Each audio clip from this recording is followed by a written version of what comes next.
Ngayon guys, magluluto ako ng nilagang baka. Ayan na yung baka, nagkulong-kulong-kulo na.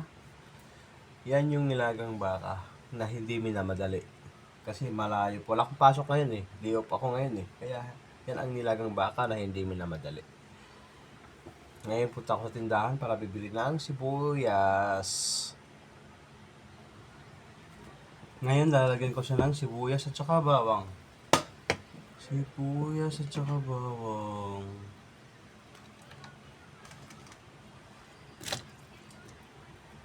Yan na guys, nilagyan ko na. At kailangan kong bumaba sa baba para maghiwa-hiwa ng gulay. Para ilalagay natin sa sinabaw, nilagang baka. Di ba? Ayan yung gulay para sa ating nilagang baka. Tutubig na naman dito ah. Magsasaing pa pala ako ng kanin.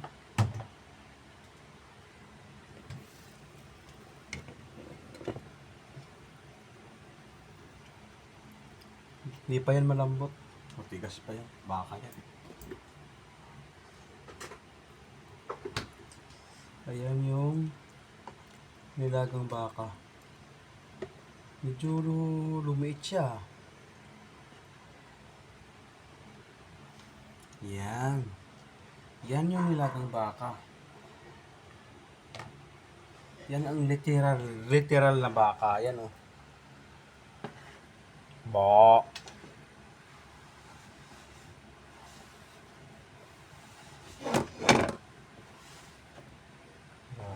Tanggalan ko na nga ito ng takip to. Yung takip kasi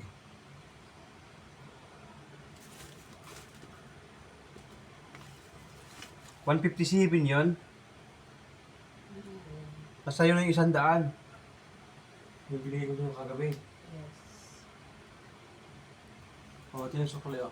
Para konti na lang yung sukli sa binili kong gulay. Kaya nga ng sibuyas. Kapal mo, akin yun.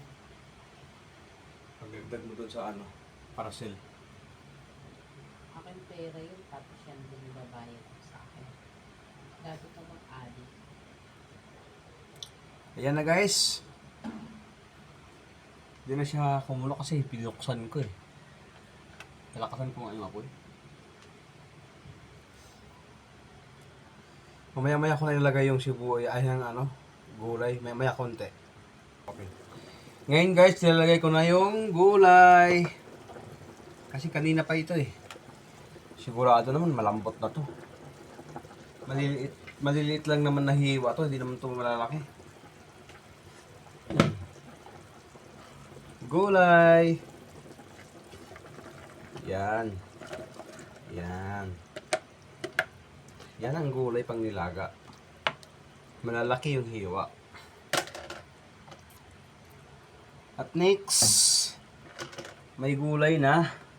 Siyempre takpan ko. At ako'y magsasaing na. Takpan ko na muna.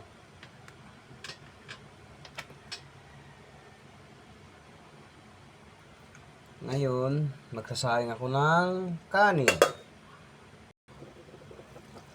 Ayan na guys, kulong na. Ang gagawin natin to ay titimplahan na lang natin to. Para pagka lumambot na yung gulay at saka yung baka, makakain na. Medyo nagutom na ako eh. Kaya ngayon, lalagyan na natin to ng panimpla.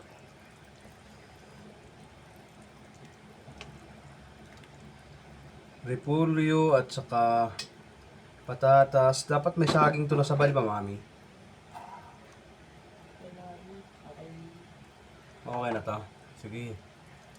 Go. Ngayon, lalagyan ko na siya ng walang beef cubes.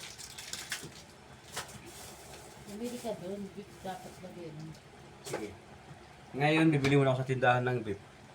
Para may walang tayo bukas. Oo, sige. Ayan na guys, lalagay ko na tong Salamin ko. Ito po, asawa ko, nagpa-vlog ako. Naka-open yung camera ko. Lagay ko na itong pangpasarap.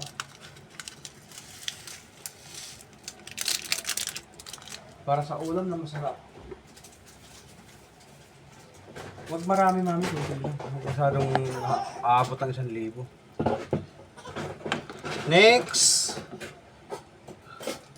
Lagyan ko ng beef cubes. Para kompleto na. At matikman ko na yung sabaw kung gaano kasarap. Kung maalat, dadagdagan ko ng sabaw. Wala pa.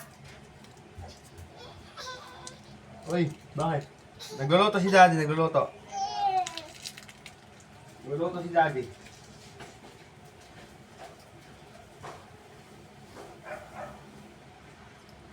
Ngayon, may cubes na siya, beef cubes, may gulay na siya, may sarap na siya. Kaya ngayon, malapit na siya maluto. Ngayon guys, titikman ko na yung niluto ko. Kung ano lasa.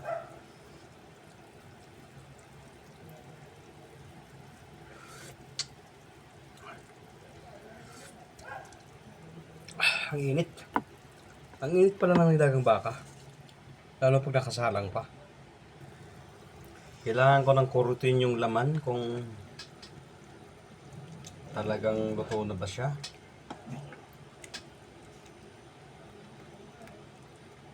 Baka mamaya matigas pa. Mauna pang lumambot yung gulay. Ayan yung laman, oh. Laman ng baka. Kailangan natin itong tikman.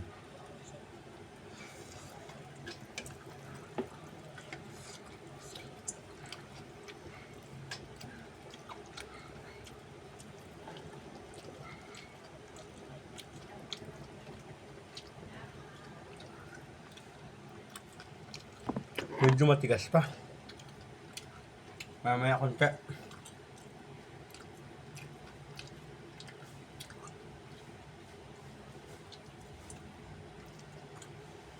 Umapaw kasi kanina kaya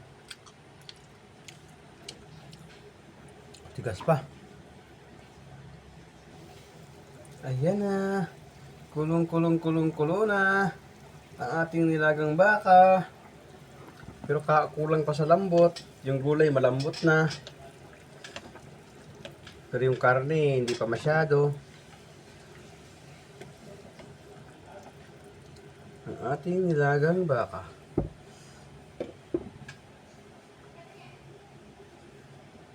Hindi pa masyadong malambot yung karne.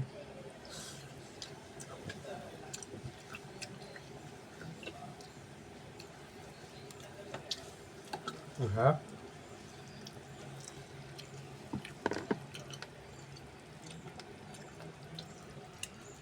Tigas pa ng karne. Tapos nilagay ko na yung gulay.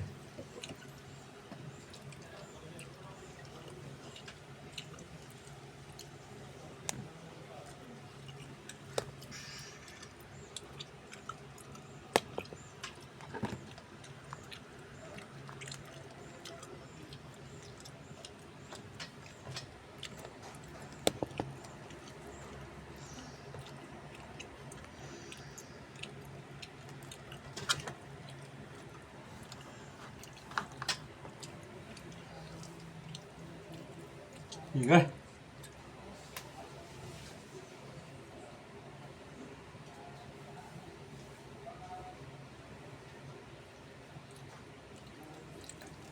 Kulang sa lambot.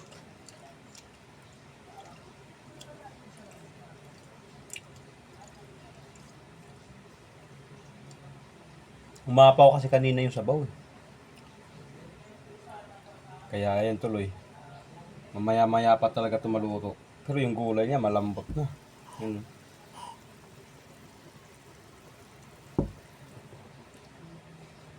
Yan yung gulay niya.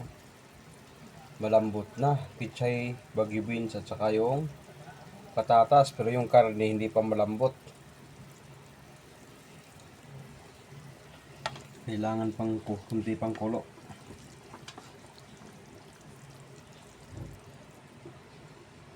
Tagal pang lutuin ito. Ang tagal pang lutuin ng baka, no?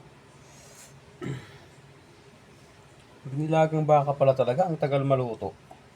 Grabe. Ayan na guys. Hanggang dito na lang yung video ko. Puputulin ko na. Thank you for watching. Don't forget to subscribe my YouTube channel. God bless to all.